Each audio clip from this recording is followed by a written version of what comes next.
വിശേഷം? എല്ലാവരും സുഖമാണെന്ന് വിശ്വസിക്കുന്നു. ഞങ്ങളുടെ സുഖമായിരിക്കുന്നു. ഞാനിന്ന് ഇൻട്രോ ഒന്നും നമ്മുടെ അടുക്കളയിൽ വെച്ച് ചെയ്യാമെന്ന് വിചാരിച്ചു. കാരണം എല്ലാ ദിവസവും പുറത്തൊക്കെ വെച്ചിട്ടല്ലേ ചെയ്യാറുള്ളത്, വെറൈറ്റി ആയിട്ടെന്ന് വിചാരിച്ചു. അപ്പോൾ ഇന്ന് ഞാൻ ചെയ്യാൻ പോകുന്നത് എന്താണെന്ന് വെച്ച് കഴിഞ്ഞാൽ നമ്മുടെ മലയാളികളെ കുറെ പേരുടെയും ഒരു നൊസ്റ്റാൾജിക് വിഭവമാണ്, അതായത് ഉണ്ടംപൊരി. ഉണ്ടംപൊരി എന്ന് നമ്മൾ പറയും, പിന്നെ പല സ്ഥലങ്ങളിൽ പല പേരുകളിലാണ് അറിയപ്പെടുന്നത് കേട്ടോ. എനിക്ക് അത്ര ഡീറ്റെയിൽസ് ആയിട്ട് ഡീറ്റെയിൽ ആയിട്ട് വേറെ പേരുകൾ അറിയില്ല. ചിലർ സ്വീറ്റ് ബോണ്ടാന്ന് പറയും. അപ്പൊ എന്തായാലും നിങ്ങൾക്ക് മനസ്സിലായെന്ന് വിശ്വസിക്കുന്നു. അപ്പൊ ഇതെന്ന് പറഞ്ഞാൽ എന്നെ സംബന്ധിച്ചിടത്തോളം ഞാൻ വലിയ കാര്യമായിട്ട് കഴിക്കാത്തൊരു സംഭവമാണ് കേട്ടോ ചെറുപ്പത്തിലേക്ക്. പക്ഷെ ഞാൻ പറയാറുണ്ട്, ജാനിന് കോളേജിൽ പഠിക്കുന്ന സമയത്തൊക്കെ ഒരുപാട് കഴിച്ചിട്ടുള്ള ഒരു വിഭവമാണെന്നുള്ള കാര്യം. അപ്പോൾ അതുപോലെ തന്നെ ഒരുപാട് പേർക്കും അത് കണക്ട് ചെയ്യാൻ പറ്റുമെന്ന് വിശ്വസിക്കുന്നു. അപ്പൊ എല്ലാവരും തയ്യാറാക്കി നോക്കുക. വളരെ ഈസിയാണ്, ആ സമയം നല്ല ടേസ്റ്റിയാണ്. അപ്പോൾ ഈ വീഡിയോ ഇഷ്ടപ്പെടുകയാണെന്നുണ്ടെങ്കിൽ ലൈക്ക് ചെയ്യാനും അതുപോലെ തന്നെ ഷെയർ ചെയ്യാനും, പിന്നെ വീണാസ് കറിവേൾഡ് ആദ്യമായിട്ട് കാണുന്നവർ ആരെങ്കിലും ഉണ്ടെങ്കിൽ സബ്സ്ക്രൈബ് ചെയ്യാനും മറക്കരുത്. അപ്പോൾ ഒട്ടും താമസിച്ചിട്ട് നമുക്ക് എങ്ങനെയാണ് ടേസ്റ്റി ആയ അതേസമയം ഈസി ആയിട്ടുള്ള ഉണ്ടംപൊരി തയ്യാറാക്കാം എന്ന് നോക്കിയിട്ട് വരാം. ഓക്കെ, അപ്പൊ നമുക്ക് ഉണ്ടംപൊരി ഉണ്ടാക്കാൻ തുടങ്ങാം. അതിനുവേണ്ടി ഞാനിവിടെ ആദ്യം എടുത്തു വെച്ചിരിക്കുന്നത് എന്താണെന്നറിയാമോ? ആട്ടയാണ്, അതായത് ഗോതമ്പ് പൊടി. 1/2 ഗ്ലാസ് ആട്ട. നമ്മൾ ചെറിയൊരു അളവിലാണ് ചെയ്യുന്നത് കേട്ടോ. അപ്പോൾ 1/2 ഗ്ലാസ് ആട്ട നമുക്ക് ആദ്യം തന്നെ ഒരു പാത്രത്തിലോട്ട് ഇട്ട് കൊടുക്കാം. അതിലോട്ട് നമുക്ക് 1 ടേബിൾ സ്പൂൺ മൈദ ചേർത്ത് കൊടുക്കാം. മൈദ നിർബന്ധമൊന്നുമില്ല കേട്ടോ, വേണമെങ്കിൽ മാത്രം മതി. അതുപോലെ തന്നെ ഇപ്പോൾ കടകളിൽ നിന്നൊക്കെ കിട്ടുന്ന ഉണ്ടംപൊരി എന്ന് പറയുമ്പോൾ മൈദ കൊണ്ട് മാത്രമാണ് ഉണ്ടാക്കുന്നത്. അപ്പോൾ ഇവിടെ കുട്ടാട്ടൻ പറയുന്നുണ്ടായിരുന്നു, നമുക്കിപ്പോൾ ചെയ്യുമ്പോൾ ഗോതമ്പ് പൊടി വെച്ച് തന്നെ ചെയ്യാം, ഒരു ഓത്തൻറ്റിക് രീതി വന്നോട്ടെ. മൈദ ഞാൻ പറഞ്ഞ പോലെ ആവശ്യമുണ്ടെങ്കിൽ ചേർത്ത് കൊടുക്കാം. പിന്നെ നമുക്ക് വേണ്ടത് 1 ടേബിൾ സ്പൂൺ അരിപ്പൊടിയും കൂടി ചേർത്ത് കൊടുത്തിട്ട് നല്ല നൈസായിട്ടുള്ള വറുത്ത് വെച്ചിരിക്കുന്ന അരിപ്പൊടിയാണ് ചേർത്ത് കൊടുത്തിരിക്കുന്നത്. 3 പൊടികളും കൂടി ആദ്യം തന്നെ നന്നായിട്ട് അങ്ങ് മിക്സ് ചെയ്ത് കൊടുക്കുക. മൈദ വേണ്ടാന്നുണ്ടെങ്കിൽ ആട്ട 1 ടേബിൾ സ്പൂണും കൂടി എക്സ്ട്രാ ചേർത്ത് കൊടുത്താൽ മതി. അല്ലെങ്കിൽ നിങ്ങൾക്ക് ഇപ്പോൾ ഗോതമ്പ് പൊടി വേണ്ടാന്നുണ്ടെങ്കിൽ മൈദ 1/2 ഗ്ലാസും പ്ലസ് 1 ടേബിൾ സ്പൂണും കൂടി ചേർത്ത് കൊടുക്കുക കേട്ടോ. അരിപ്പൊടി എന്തായാലും വേണം, ഒരു ക്രിസ്പിനെസ്സിന് വേണ്ടിയിട്ട് നമ്മൾ അരിപ്പൊടി ചേർത്ത് കൊടുക്കുന്നത്. ഇനി നമുക്ക് ഇതിലോട്ട് ഒരു അല്പം ഉപ്പ് ചേർത്ത് കൊടുക്കുക. നമ്മൾ മധുരം ഉണ്ടാക്കുമ്പോൾ എപ്പോഴും ഇച്ചിരി ഉപ്പിടില്ലേ, ഒരല്പം മാത്രം മതി, ഒരുപാട് കൂടാൻ പാടില്ല. അത് നന്നായിട്ട് അങ്ങ് മിക്സ് ചെയ്ത് കൊടുക്കുക. ഇനി നമുക്ക് വേണ്ടത് എന്താണെന്ന് വെച്ച് കഴിഞ്ഞാൽ ബേക്കിംഗ് സോഡ 1 നുള്ളി ഇട്ട് കൊടുക്കുക. നിങ്ങളുടെ അടുത്ത് ബേക്കിംഗ് സോഡ ഇല്ല എന്നുണ്ടെങ്കിൽ ബേക്കിംഗ് പൗഡർ ആയാലും കുഴപ്പമില്ല.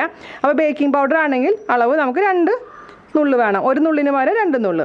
ഇപ്പോൾ ബേക്കിംഗ് സോഡയാണ് ഞാനിപ്പോൾ ഇതിലോട്ട് ചേർത്ത് കൊടുക്കുന്നത്, അതുകൊണ്ട് നമുക്ക് 1 നുള്ളി ഇട്ട് കൊടുത്തിട്ടുണ്ട്. അതും ഈ പറഞ്ഞ പോലെ നന്നായി അങ്ങ് മിക്സ് ചെയ്യാം. ഇനി നമുക്കിതിലേക്ക് ചേർത്ത് കൊടുക്കേണ്ടത് 2 പഴമാണ്. 2 പഴം ഞാൻ നന്നായിട്ട് മിക്സിയിൽ അരച്ച് വെച്ചിട്ടുണ്ട്. ഞാനിവിടെ ഉപയോഗിച്ചിരിക്കുന്നത് ചെറുപഴമാണ്, അതായത് പാളയംകോടൻ പഴം. അതേസമയം ഇപ്പോൾ ദുബായിലൊക്കെ ചിലപ്പോൾ പാളയംകോടൻ പഴം കിട്ടാൻ ബുദ്ധിമുട്ടാണ് എനിക്ക്. അപ്പോൾ ഞാൻ എന്താ ചെയ്യുന്നത് വെച്ച് കഴിഞ്ഞാൽ നല്ല പഴുത്ത റോബസ്റ്റില്ലേ, അതിൻ്റെ ഒരു പകുതി, ഒരു വലിയ റോബസ്റ്റ് ആണെങ്കിൽ അതിൻ്റെ പകുതി റോബസ്റ്റ് എടുത്ത് ഇതേപോലെ അരച്ചങ്ങ് ചേർത്ത് കൊടുക്കും. അപ്പോൾ ഇതില്ലെങ്കിൽ റോബസ്റ്റ് നിങ്ങൾക്ക് ഉപയോഗിക്കാം. പക്ഷേ ഓത്തൻറ്റിക് രീതിയിൽ ശരിക്കും പറഞ്ഞാൽ പാളയംകോടൻ തന്നെയാണ് നല്ലത്. ഞാൻ 2 ചെറിയ പാളയംകോടൻ പഴമാണ് എടുത്തിരിക്കുന്നത് കേട്ടോ. നല്ല പഴുത്ത പഴമാണ് ഏറ്റവും നന്നായിട്ടുണ്ടാവുക. അതും ചേർത്ത് നന്നായിട്ട് അങ്ങ് മിക്സ് ചെയ്യാം. ഓക്കെ, ഇനി അവസാനമായിട്ട് വേണ്ട എന്താണെന്ന് വെച്ച് കഴിഞ്ഞാൽ ശർക്കരയാണ്. ഞാനിപ്പോൾ ഇവിടെ 3 കട്ട വലിയ ശർക്കര എടുത്തിട്ട് 1/4 ഗ്ലാസ് വെള്ളം കൂടെ ചേർത്തിട്ട് നന്നായിട്ട് ഉരുക്കിയെടുത്തിട്ട് അരിച്ചു വെച്ചിരിക്കുന്ന ശർക്കര പാനിയാണിത്. ഇത് നമുക്ക് ഇതിലോട്ടങ്ങ് ഒഴിച്ചു കൊടുക്കാം. തണുത്തത്, ചൂടോടുകൂടി ഒഴിക്കാൻ പാടില്ല. തണുത്തതിന് ശേഷം മാത്രം അങ്ങ് ശർക്കര പാനി അങ്ങ് ഒഴിച്ചു കൊടുക്കാം. നന്നായിട്ട് അങ്ങ് മിക്സ് ചെയ്ത് കൊടുക്കാം. എന്നിട്ട് ആവശ്യമുണ്ടെങ്കിൽ മാത്രം എക്സ്ട്രാ വെള്ളം ചേർത്ത് കൊടുത്താൽ മതി. ആദ്യമേ തന്നെ ഒരുപാട് വെള്ളം ഒഴിക്കണ്ട കേട്ടോ. നല്ലതായിട്ട് അങ്ങ് മിക്സ് ചെയ്ത് കൊടുക്കണം. പിന്നെ മധുരം കുറവാന്ന് തോന്നുന്നുണ്ടെങ്കിൽ അല്പം പഞ്ചസാര വേണമെങ്കിൽ ചേർത്ത് കൊടുക്കാം കേട്ടോ. പക്ഷേ ഇതിൽ എനിക്കൊക്കെ അത്യാവശ്യം മധുരം ഉണ്ട്. വെള്ളം 1/4 ഗ്ലാസ്സിൽ കൂടുതൽ ഒഴിക്കാൻ പാടില്ല ശർക്കര ഉരുക്കുന്ന സമയത്ത്. ഈ ഒരു കൺസിസ്റ്റൻസി, ഇതാണ് അതിൻ്റെ റിയൽ ആയിട്ടുള്ള കൺസിസ്റ്റൻസി. നമ്മൾ ഇനി എക്സ്ട്രാ വെള്ളം ചേർത്ത് കൊടുക്കുന്നില്ല. ഇതിൽ ഈ കൺസിസ്റ്റൻസി കിട്ടുകയാണെന്നുണ്ടെങ്കിൽ വെള്ളം ചേർക്കേണ്ട ആവശ്യമില്ല. അതേസമയം ഇതിനേക്കാളും കട്ടി കൂടുതലാണെന്നുണ്ടെങ്കിൽ നമുക്ക് അല്പം മാത്രം വെള്ളം ഒഴിച്ച് കൊടുക്കാം കേട്ടോ. പിന്നെ ഇതിലേക്ക് നമുക്ക് ചേർത്ത് കൊടുക്കണം എന്താണെന്ന് വെച്ച് കഴിഞ്ഞാൽ ചുക്കിൻ്റെ പൗഡറും അതുപോലെ തന്നെ ഏലക്കയുടെ പൗഡറുമാണ്. ഒരല്പം മാത്രം ചേർത്ത് കൊടുക്കാം. നമുക്ക് അതിലോട്ടൊരു നുള്ള് ചുക്ക് പൊടി ഇട്ട് കൊടുക്കുക. ചുക്ക് പൊടി ഇല്ലെങ്കിൽ കുഴപ്പമൊന്നുമില്ല കേട്ടോ, ഉണ്ടെങ്കിൽ ചേർത്ത് കൊടുക്കാവുന്നേ ഉള്ളൂ. അതുപോലെ തന്നെ ഒരു അല്പം ഏലക്കയുടെ പൊടി, ഒരുപാട് കൂടാൻ പാടില്ല കേട്ടോ. ഇതൊക്കെ പൊടി എന്ന് പറഞ്ഞാൽ ഒരു നുള്ള് മാത്രം ചേർത്ത് കൊടുത്താൽ മതി. ഞാനിവിടെ ഏലക്ക പഞ്ചസാര ചേർത്ത് കുറച്ച് പൊടിച്ച് വെച്ചിട്ടുണ്ട്, അത് ഞാൻ ചേർത്ത് കൊടുത്തിട്ടുണ്ട്. നന്നായിട്ട് അങ്ങ് മിക്സ് ചെയ്ത് കൊടുക്കാം. ഇനി ഇതിൻ്റെ ടേസ്റ്റ് നോക്കിയിട്ട് നമുക്ക് എന്തെങ്കിലും കുറവുണ്ടെന്നുണ്ടെങ്കിൽ എക്സ്ട്രാ ചേർത്ത് കൊടുക്കണം. ഇങ്ങനെ ഇടുമ്പോൾ താഴോട്ട് വീഴണം, അതാണ് കൺസിസ്റ്റൻസി കേട്ടോ. മനസ്സിലായില്ലേ? ഇപ്പം നിങ്ങൾ പഴത്തിൻ്റെയൊക്കെ വലിപ്പം അനുസരിച്ച് മാറ്റം വരെ, അതുകൊണ്ട് കൺസിസ്റ്റൻസി മാത്രം നോക്കിയാൽ മതി. നല്ല മഴ വരാമ്പുണ്ട്, നല്ല ഇരുട്ടായി തുടങ്ങി ഇവിടെ. ഓക്കെ, അപ്പോൾ റെഡി ആയിട്ടുണ്ട്. നമുക്ക് എന്താ ചെയ്യേണ്ടതെന്ന് വെച്ച് കഴിഞ്ഞാൽ ഇനി റെഡിയാക്കാൻ തുടങ്ങാം. ഞാനിവിടെ ഗ്യാസ് ഓൺ ചെയ്തിട്ടുണ്ട്, ചീനച്ചട്ടി അടുപ്പത്ത് വെച്ചിട്ടുണ്ട്. അതിലോട്ട് നമുക്ക് വെളിച്ചെണ്ണയോ അല്ലെങ്കിൽ ഓയിലോ ഒഴിച്ചു കൊടുക്കാം. വെളിച്ചെണ്ണയാണെന്നുണ്ടെങ്കിൽ കുറച്ചും കൂടെ നന്നായിരിക്കും. പിന്നെ ഒരു കാര്യം ശ്രദ്ധിക്കേണ്ടത് എന്താണെന്ന് വെച്ച് കഴിഞ്ഞാൽ നമ്മൾ ഇടില്ലേ, അപ്പോൾ അത് മുങ്ങി കിടക്കണം, അതാണ് അത് ശ്രദ്ധിക്കേണ്ട കാര്യം. വെളിച്ചെണ്ണ കുറവായി കഴിഞ്ഞാൽ ഇത് ശരിക്കും കറക്റ്റായിട്ട് വരില്ല, നിറച്ച് ക്രാക്സ് ഒക്കെ വരാനുള്ള ചാൻസ് ഉണ്ട്. അതുകൊണ്ട് ഞാൻ ചെറുതായിട്ടാണ് ഇവിടെ ഇടുന്നത്. അപ്പോൾ അത് മുങ്ങി കിടക്കുന്ന രീതിയിൽ നമുക്കങ്ങ് ഇട്ട് കൊടുക്കാം.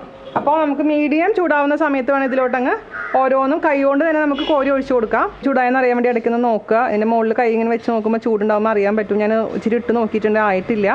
മീഡിയം ചൂടായിട്ടുണ്ട്. ഞാൻ എന്താ ചെയ്യേണ്ടതെന്ന് വെച്ച് കഴിഞ്ഞാൽ കൈ ചെറുതായിട്ടൊന്ന് നനയ്ക്കുക, എന്നിട്ട് ചുടുക്കുക, എന്നിട്ട് ഇതിലോട്ടങ്ങ് ഒഴിച്ചു കൊടുക്കുക. ഞാൻ പറഞ്ഞ പോലെ ഉള്ളിലോട്ടങ്ങ് മുങ്ങി കിടക്കുന്ന രീതിയിൽ ഒഴിക്കണം കേട്ടോ, അപ്പോഴാണ് കറക്റ്റായിട്ട് വരുള്ളൂ.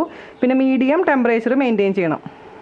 കാരണം എന്താണെന്ന് വെച്ച് കഴിഞ്ഞാൽ ഇത് പെട്ടെന്ന് തന്നെ ബ്രൗൺ ആയി പോകും, പക്ഷെ ഉള്ളിൽ വേവില്ല. അപ്പോൾ ഇച്ചിരി സമയം എടുത്ത് വേവിക്കേണ്ട ഒരു സംഭവമാണിത്, അതെപ്പോഴും ശ്രദ്ധിക്കുക. ഷേപ്പൊന്നും പ്രശ്നമൊന്നുമില്ല, കുറച്ച് കഴിയുമ്പോൾ ഷേപ്പ് ആയിക്കോളും. ഒരു 3-4 എണ്ണം അറ്റ് ടൈം ഇട്ടിട്ട് അങ്ങ് ഉണ്ടാക്കിയെടുക്കുക. ഞാൻ ചെറുതായിട്ടാണ് ഉണ്ടാക്കുന്നത് കേട്ടോ. ഹോട്ടലിലൊക്കെ കിട്ടുമ്പോൾ വലിയ ഉണ്ടംപൊരി ആയിരിക്കും, പക്ഷെ ഞാൻ അങ്ങനെ ചെയ്യുന്നില്ല. കുറച്ച് കഴിയുമ്പോൾ തന്നെ അങ്ങ് പൊന്തി വന്നോളൂ, നമുക്ക് തിരിച്ചിടുക.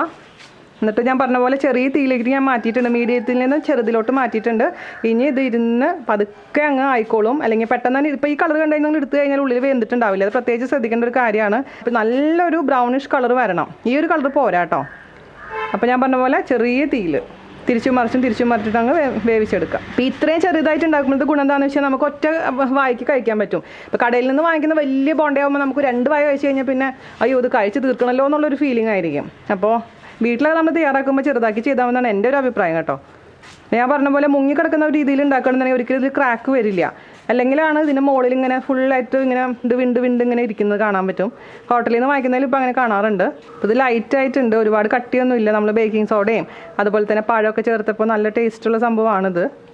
മൈദ മാത്രം ഇട്ട് ഉണ്ടാക്കാം, അപ്പോൾ പിന്നെ കുറച്ചും കൂടെ സോഫ്റ്റ് ആയിരിക്കും. പക്ഷേ നമ്മൾക്ക് മൈദ മാത്രം വേണ്ടാന്ന് വെച്ചിട്ടാണ് ഞാൻ ആട്ടയിൽ ചെയ്തിരിക്കുന്നത്. ആയിക്കൊണ്ടിരിക്കുന്നുണ്ട് കേട്ടോ. ഇനിയിപ്പോൾ ഈ ഭാഗം നന്നായിട്ട് റെഡി ആയിട്ടുണ്ട്. അപ്പോൾ തിരിച്ച് ഞാൻ ഇട്ടിട്ടുണ്ട്.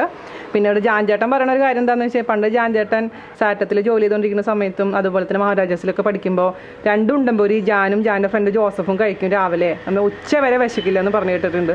അപ്പോൾ അതാണ് ജാൻ്റെ ഒരു ഓർമ്മകൾ എന്ന് പറയുന്നത്. എനിക്ക് സത്യം പറഞ്ഞാൽ ഉണ്ടംപൊരിനെ പറ്റി വലിയ ഓർമ്മകളൊന്നുമില്ല. ജാൻചേട്ടനാണ് ഇങ്ങനെ ഓരോദ്യം സംസാരിക്കും, നീ എന്താ ഉണ്ടംപൊരി ഇടാത്തതെന്ന് വെച്ചിട്ട്. അപ്പോൾ ഞാൻ പറഞ്ഞ നാട്ടിൽ പോയിട്ട് നമുക്ക് ഇടാം, അപ്പോഴല്ലേ നല്ല വാഴലയും ഒക്കെ കിട്ടുള്ളൂ എന്ന് പറഞ്ഞിട്ട് ഇങ്ങനെ നീട്ടി കൊണ്ടുപോയതാ ശരിക്കും പറയുകയാണെങ്കിൽ. അപ്പോൾ എന്തായാലും എല്ലാത്തിനും ഏത് റെസിപ്പിക്കാണ് അതിൻ്റേതായ ഒരു സമയമുണ്ട് ദാസാന്ന് ഞാൻ പറയാറില്ലേ. അതുപോലെ തന്നെ ഉണ്ടംപൊരിയുടെ സമയം ഇപ്പോഴാണ് ആയത്, അല്ലാതെ എന്ത് പറയാനാ. ഏകദേശം ആയിട്ടുണ്ട് കേട്ടോ. 2 ഭാഗത്തും ഒരേ കളർ വന്നിട്ടുണ്ടെങ്കിൽ നമുക്കിത് എടുക്കാൻ കണ്ട ആയതിങ്ങനെ എടുക്കാം. കാരണം ഒരുപാട് ഇതിന് പിന്നെ കരിഞ്ഞു പോകും. പിന്നെ ഇത് കാണുമ്പോൾ നിങ്ങൾ കരിഞ്ഞു പോയതായിട്ട് വിചാരിക്കരുത്, കാരണം ഉള്ളിൽ കരിഞ്ഞിട്ടൊന്നുമില്ല. ഇതിൻ്റെ കളർ ഇങ്ങനെ ഉണ്ടംപൊരിയുടെ കളർ എന്ന് പറഞ്ഞാൽ നല്ല ഡാർക്ക് ഷെയ്ഡായിട്ടിരിക്കും. നമുക്കൊരു സ്ട്രെയിനറിലോട്ടോ അല്ലെങ്കിൽ ഒരു കിച്ചൺ ടിഷ്യൂലോട്ടോ മാറ്റാം. പിന്നെ എടുക്കുന്നേക്കാൾ മുൻപായിട്ട് വേണമെന്നുണ്ടെങ്കിൽ ഹൈ ഫ്ലെയിമിലോട്ട് മാറ്റാം. അപ്പോൾ പിന്നെ ഒട്ടും തന്നെ ഓയിൽ ഇതിൽ പിടിക്കില്ല. ചെറുതിയിലിടുമ്പോൾ എന്താ പ്രശ്നം എന്ന് വെച്ചാൽ ചിലപ്പോൾ ഓയിൽ ഇതിലേക്ക് പിടിക്കാനുള്ള ചാൻസ് ഉണ്ട്. ഞാൻ ജസ്റ്റ് ഒന്ന് ഇതിൻ്റെ ടെമ്പറേച്ചർ കൂട്ടി കൊടുത്തിട്ടുണ്ട്. ഇനി നമുക്കിത് എടുക്കാം. കോരിയുണ്ടെങ്കിൽ കോരി കൊണ്ട് എടുത്താൽ മതിട്ട്. ഞാനിവിടെ ഫോർക്ക് കൊണ്ട് എടുക്കണമെന്ന് വെച്ചിട്ട് നിങ്ങൾ ഫോർക്ക് കൊണ്ട് എടുക്കണം ഒരു നിർബന്ധമില്ല. ചീനച്ചട്ടി ആയതുകൊണ്ട് കൈയൊക്കെ പൊള്ളാനുള്ള ചാൻസ് ഉണ്ട്. ഞാനിപ്പോൾ നാട്ടിൽ വരുമ്പോഴും ചീനച്ചട്ടി ഉപയോഗിക്കണം. എൻ്റെ അടപ്പിൽ ചീനച്ചട്ടി പറ്റില്ല അവിടെ ദുബായിൽ. ഓക്കെ, അപ്പോൾ ആദ്യത്തെ ബാച്ച് നമ്മൾ എടുത്തിട്ടുണ്ട്. ഇതേപോലെ തന്നെ ഇനി ടെമ്പറേച്ചർ കുറച്ചതിന് ശേഷം മീഡിയം ടെമ്പറേച്ചർ ആയതിനു ശേഷം മാത്രം അടുത്ത ബാച്ച് ഇട്ട് കൊടുക്കാൻ പാടുള്ളൂ. അല്ലാതെ ഹൈ ഫ്ലെയിമിൽ നമ്മൾ ഇടാൻ പാടില്ല. അത് പ്രത്യേകിച്ച് സൂക്ഷിക്കുക. വേണമെന്നുണ്ടെങ്കിൽ നിങ്ങൾക്ക് പെട്ടെന്ന് പണി കഴിയണമെന്നുണ്ടെങ്കിൽ വലുതാക്കി ഇടാം കേട്ടോ. ഞാനിപ്പോൾ നേരത്തെ പറഞ്ഞ പോലെ ചെറുതാണ് ഇവിടെ എല്ലാവർക്കും ഇഷ്ടം. ചെറുതാണെങ്കിൽ 12 എണ്ണം നമുക്ക് ഉണ്ടാക്കിയെടുക്കാൻ പറ്റും.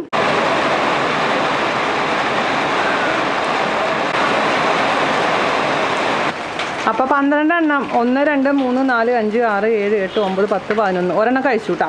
12 എണ്ണം റെഡി ആയിട്ടുണ്ട്. ഞാൻ നിങ്ങൾക്ക് ജസ്റ്റ് ഒന്ന് മുറിച്ച് കാണിച്ചു തരാം. ഉൾവശം നല്ല സോഫ്റ്റാണ്. ഈ കളറായിരിക്കും ഇതിൻ്റെ ഉൾവശം കേട്ടോ. നമ്മൾ പ്രത്യേകിച്ച് ഗോതമ്പ് പൊടി ചേർത്ത കാരണം ഈ കളർ ഉണ്ടാവുക. മൈദപ്പൊടിയാണെന്നുണ്ടെങ്കിൽ ഈ കളർ വരില്ല. അപ്പോൾ ഞാൻ ജസ്റ്റ് ഒന്ന് നല്ല സോഫ്റ്റാണ് കേട്ടോ. ഒന്ന് കഴിച്ച് നോക്കട്ടെ. സംഭവം ടേസ്റ്റിയാണ്. ഈ ചൂടോടുകൂടി നിങ്ങൾ ഓപ്പൺ ചെയ്തിട്ടുണ്ട് ചിലപ്പോൾ ഇതിന് വേവാത്ത പോലെ തോന്നും. പക്ഷേ കുറച്ച് ചൂടാറിയതിന് ശേഷം മാത്രം നിങ്ങൾക്ക് ഇതേപോലെ കട്ട് ചെയ്താൽ മതി കേട്ടോ. പിന്നെ ഈ കളർ കാണുമ്പോൾ നിങ്ങൾ കരിഞ്ഞ പോലെ വിചാരിക്കരുത്, കരിഞ്ഞിട്ടൊന്നുമില്ല. കളർ അങ്ങനെയാണ്, പക്ഷേ ഉള്ളിൽ കണ്ടില്ലേ ഈ കളറാണ് കേട്ടോ. അപ്പോൾ എല്ലാവരും ട്രൈ ചെയ്ത് നോക്കുക. ഇഷ്ടപ്പെട്ടിട്ടുണ്ടെങ്കിൽ ഷെയർ ചെയ്യാനും അതുപോലെ തന്നെ ലൈക്ക് ചെയ്യാനും മറക്കരുത്. ഇവിടെ നല്ല മഴ പെയ്തുകൊണ്ടിരിക്കുകയാണ്. ഒരു കട്ടൻ ചായയും ഒന്നും കൂടെ ഞാൻ ബാക്കി കഴിക്കട്ടെ. അപ്പോൾ അടുത്ത അടിപൊളിയായിട്ടുള്ള റെസിപ്പി ആയിട്ട് വരുന്നവരെ നന്ദി, നമസ്കാരം, താങ്ക് യു. ഇന്നത്തെ വൈകുന്നേരത്തെ ഭക്ഷണം കടല ഉള്ളി കാച്ചിനുള്ളൂ. കടല വേവിച്ച് വെച്ചേച്ചി നമ്മൾ കടല വേവിച്ച് വെച്ചിട്ടുണ്ട്. നമ്മൾ ഉള്ളിക്ക് കുറച്ചധികം സവാള എടുക്കാം, എന്നാലേ കൂടുതൽ നല്ല ടേസ്റ്റ് ഉണ്ടാവുള്ളൂ. മുളക് ചതച്ചതും കൂടി ഇട്ടിട്ട് ഇങ്ങനെ കുശാലാണ് കഞ്ഞിയുടെ കാര്യം. മാമ്പഴ പുളിശ്ശേരി ഇന്നലെ ഉണ്ടാക്കിയ മാമ്പഴ പുളിശ്ശേരി കുറച്ച് ബാക്കിയുണ്ട്. പിന്നെ അതെന്താ ചക്ക. അങ്ങനെ രാത്രി ചേച്ചി ഇന്നൊന്നും ഉണ്ടാക്കുക ചേച്ചി ക്യാമറ കാണുമ്പോ മൊബൈല് കാണുമ്പോ ചേച്ചി അപ്പ ആദ്യം. ഹായ്, നമസ്കാരം. എന്തുണ്ട് വിശേഷം? എല്ലാവർക്കും സുഖം തന്നെ വിശ്വസിക്കുന്നു. ഞങ്ങളിവിടെ സുഖമായിരിക്കുന്നു. അപ്പോ ഞാനിന്ന് വന്നിരിക്കുന്നത് ഒരു